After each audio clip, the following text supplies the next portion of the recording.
باب الجزامی، جزام کا باب۔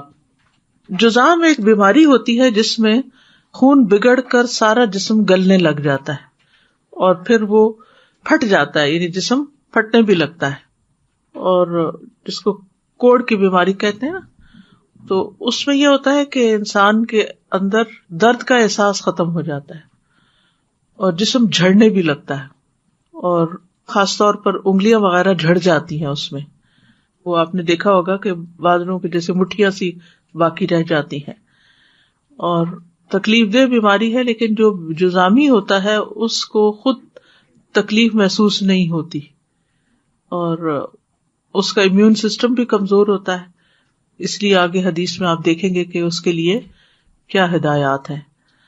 وقال عفان حدثنا سلیم بن حیان حدثنا سعید بن میناء قال سمعت ابا ہریرہ یقول قال رسول اللہ صلی اللہ علیہ وسلم لا عدوى ولا طیر ولا ہام ولا صفر وفر من المجذوم کما تفر من الاسد۔ ابو ہریرہ رضی اللہ عنہ سے روایت ہے، وہ کہتے ہیں کہ رسول اللہ صلی اللہ علیہ وسلم نے فرمایا، لا عدوى، کوئی چھوت نہیں لگتی، یعنی کوئی بیماری کنٹیجیس نہیں ہوتی، ولا طیرہ، اور نہ ہی کوئی بدشگونی ہوتی ہے، ولا ہامہ، اور نہ ہی کوئی الو منحوس ہوتا ہے، ولا سفرہ، اور نہ سفر کا مہینہ منحوس ہوتا ہے، وفر من المجذوم، اور مجذوم سے یا جزامی سے بھاگو، کما تفر من الاسد، جس طرح تم شیر سے بھاگتے ہو، یعنی ڈر کے کہ وہ تمہیں کھا جائے گا۔ اس حدیث میں جو بات کی گئی ہے وہ ہے کہ کیا امراض متعدی ہوتی ہیں یا نہیں۔ دور جاہلیت میں لوگ بیماری کو متعدی قرار دیتے تھے کہ بیماری کے اندر یہ طاقت ہے کہ وہ دوسرے کو جا چمٹے، سمجھ رہے؟ جبکہ بیماری اللہ کی مشیت سے ہی لگتی۔ جب بھی کوئی وبا پھیلتی تو ہر ایک اس کی زد میں نہیں آتا، کچھ لوگوں کو نہیں بھی ہوتی، حالانکہ وہ بھی اسی فضا میں سانس لے رہے ہوتے ہیں۔ تو جب تک اللہ کا اذن نہ ہو کوئی بیماری کسی کو نہیں لگتی۔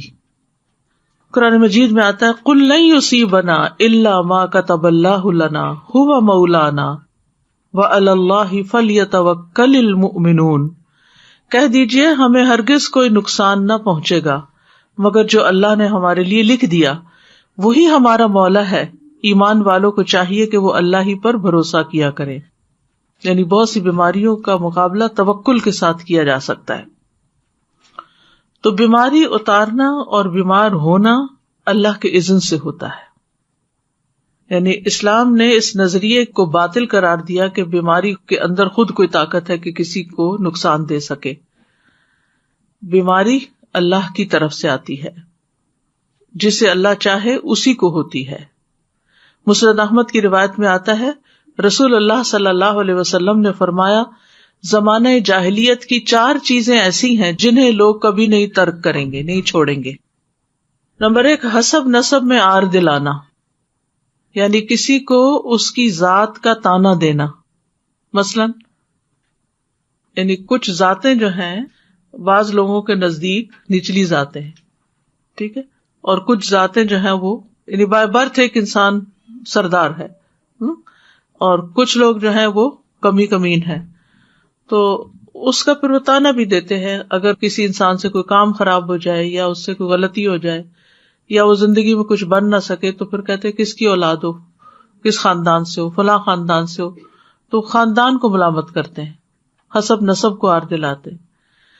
نمبر 2، میت پر نوحہ کرنا، یعنی جب کوئی فوت ہو جاتا ہے تو نوحہ ہوتا ہے بول بول کر غم کا اظہار کرنا، یعنی روتے ہوئے بولنا۔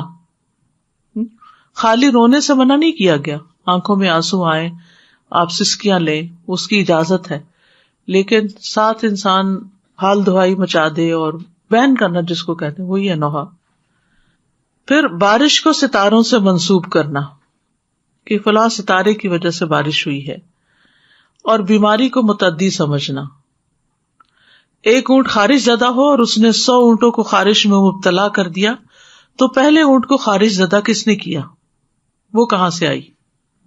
ابو ہریرہ رضی اللہ عنہ سے مروی ہے، وہ کہتے ہیں کہ رسول اللہ صلی اللہ علیہ وسلم نے فرمایا کوئی بھی چیز کسی بھی چیز کی طرف متعدی نہیں. آپ نے یہ 3 دفعہ فرمایا. تو ایک دیہاتی کھڑا ہوا اور کہنے لگا اے اللہ کے رسول، خارش کا زخم اونٹ کے ہونٹ یا اس کی دم کی جڑ میں ہوتا ہے تو یہ تمام اونٹوں کو خارش لگا دیتا ہے. آپ صلی اللہ علیہ وسلم کچھ دیر خاموش رہے، پھر فرمایا اس پہلے اونٹ کو خارش کہاں سے لگی تھی؟ کوئی بیماری متعدی نہیں ہوتی، سفر کا مہینہ منحوس نہیں ہوتا، اور نہ ہی الو سے کوئی نحوست ہوتی ہے. اللہ نے ہر نفس کو پیدا کیا اور اس کی زندگی اور اس کی موت لکھی، اس کی مصیبتیں اور اس کا رزق سب کچھ لکھ دیا. پھر فرمایا وَفِرَّ مِنَ الْمَجْذُومِ كَمَا تَفِرُّ مِنَ الْأَسَدِ، اور جزامی سے اس طرح بھاگو جس طرح شیر سے بھاگتے ہو. اب پہلے حدیث کے پہلے حصے میں آ رہا ہے کہ بیماریاں کنٹیجس نہیں ہوتی، اور دوسرے میں آ رہا ہے کہ مجزوم سے الگ رہو، جزامی سے الگ رہو، یعنی کوڑی کی بیماری سے دور رہو. تو کوڑی کی بیماری سے اس لیے دور بھاگا جاتا ہے کہ اس کے بارے میں یہ خیال ہوتا ہے کہ متعدی ہوگی. حالانکہ لا ادوا کو اگر سامنے رکھا جائے کہ کوئی تو کنٹیجس نہیں، کچھ بھی متعدی نہیں، تو پھر یہ کیوں کہا گیا؟ تو اس میں یہ ہے کہ یہ ایک ایسی خاص بیماری ہے کہ جس میں نہ صرف یہ کہ جو دوسرے لوگ ہیں ان کو دیکھ کر ایک تکلیف ہوتی ہے، بلکہ جو بیمار خود ہوتا ہے اس کا بھی امیون سسٹم اتنا کمزور ہوتا ہے کہ وہ لوگوں میں رہے تو ان سے اور مزید بیماریاں کیچ کر سکتا ہے، یعنی اس کے اوپر اور چیزیں اٹیک کر سکتی ہیں. اور جب کسی بیمار سے بیماری لگتی ہے تو یہ بھی اللہ کے حکم سے ہی لگتی ہے، ورنہ نہیں لگتی. اس میں یعنی باریک سا فرق ہے. یہ سمجھنا کہ بیماری خود لگ جاتی ہے اور یہ کہ اللہ کے اذن سے لگتی ہے، یہ 2 چیزیں. یعنی جب کوئی بیمار کے پاس جاتا ہے تو وہاں سے بیماری لگنا سبب بن جاتا ہے، وہ سبب ہوتا ہے، اس بیماری کے اندر کوئی طاقت نہیں ہوتی. پھر اسی طرح یہ کہ جن لوگوں کا عقیدہ کمزور ہو یا جس کے اندر توکل کی کمی ہو تو پھر وہ کوڑی سے میل ملاپ نہ رکھے، یعنی جزامی کے ساتھ میل ملاپ نہ رکھے. نبی صلی اللہ علیہ وسلم کو چونکہ توکل مضبوط تھا تو ایک مرتبہ جابر رضی اللہ عنہ روایت کرتے ہیں کہ نبی صلی اللہ علیہ وسلم نے کوڑ والے آدمی کا ہاتھ پکڑ کر اس کے ہاتھ کو اپنے ہاتھ کے ساتھ پیالے میں داخل کر دیا اور فرمایا بسم اللہ پڑھتے ہوئے، اللہ پہ بھروسہ کرتے ہوئے اور اسی پر توکل کرتے ہوئے کھا لو. ٹھیک ہے. تو اب علماء کہتے ہیں کہ آپ صلی اللہ علیہ وسلم نے دوسروں کو تو کہا کہ تم اس سے دور رہو، لیکن خود آپ نے اس کا ہاتھ پکڑ لیا اور اس کو اپنے کھانے میں بھی شریک کر لیا.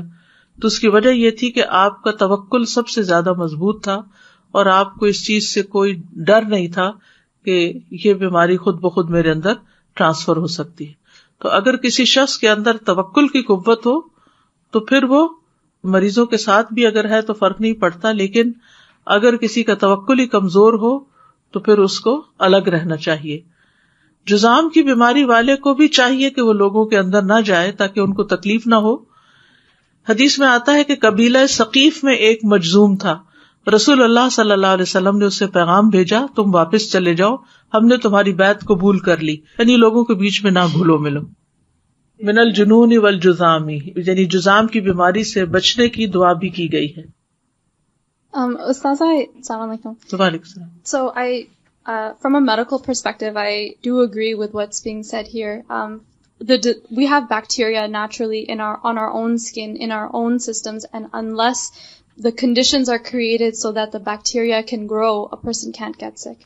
So things that cause flesh-eating bacteria, things that pretty much can kill a person, actually naturally exist on our skin. But when they go in a different place or they have the right opportunity to grow, that's when illness really occurs. So it's really by the will of Allah. Will of Allah.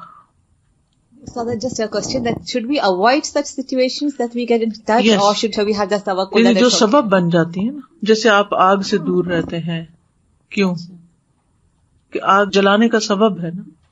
توکل پھر کیسے، اگر ہم توکل کریں تو پھر ہم کھڑے ہو جائیں کہ آگ لگے، اس تو ہم اگر ضرورت ہے تو پھر اپنے آپ کو سنبھال کے آگ کے قریب جائیں گے نا. تو اسی طرح بیمار کوئی ہو تو بچوں کو نہیں جانے دیتے آپ، ٹھیک ہے نا، کمزور لوگوں کو نہیں جانے دیتے. It just crossed my mind. I remember one of my khala, she would not even call a person who had flu because she had a feeling that even by talking, she will catch the flu. I just remembered this. She would not call.